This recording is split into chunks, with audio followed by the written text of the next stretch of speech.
The opioid crisis is an emergency, and I'm saying officially right now it is an emergency. It's a national emergency. We're going to spend a lot of time, a lot of effort, and a lot of money on the opioid crisis.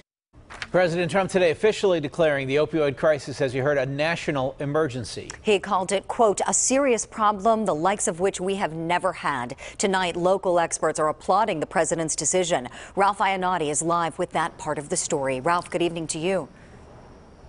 Yeah, thanks very much, Julie. It often begins with prescription drug abuse and then rapidly goes downhill.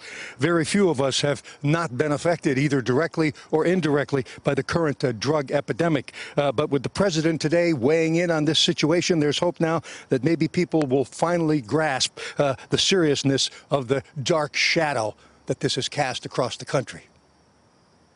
Declaring it as a national emergency will hopefully bring more attention, make it more people aware of it, and bring more funding to treatment and prevention.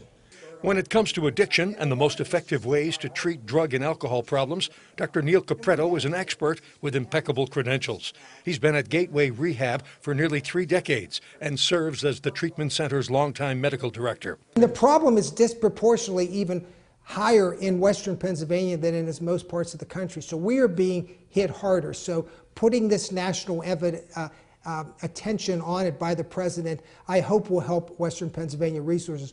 Why is this area in the forefront of the opioid epidemic?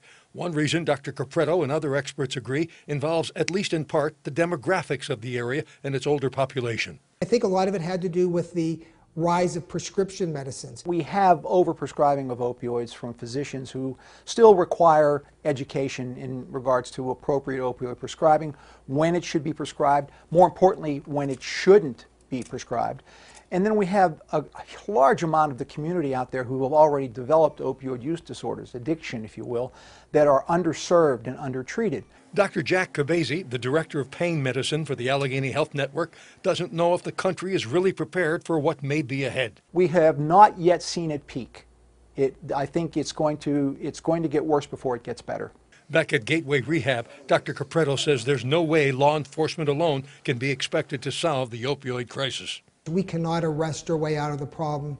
This really should be treated as a public health issue. For people who are users, I'm not talking high-level traffickers and high-level cartel drug dealers, go after them with the full force of the law. But individual users, they need help, they need treatment, they need support. And if they don't get it, they'll continue to use and they'll continue to die.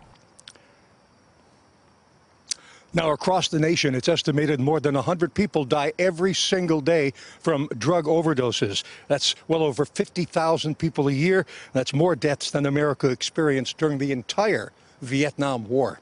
We're live tonight. I'm Ralph Iannotti, KDKA-TV News.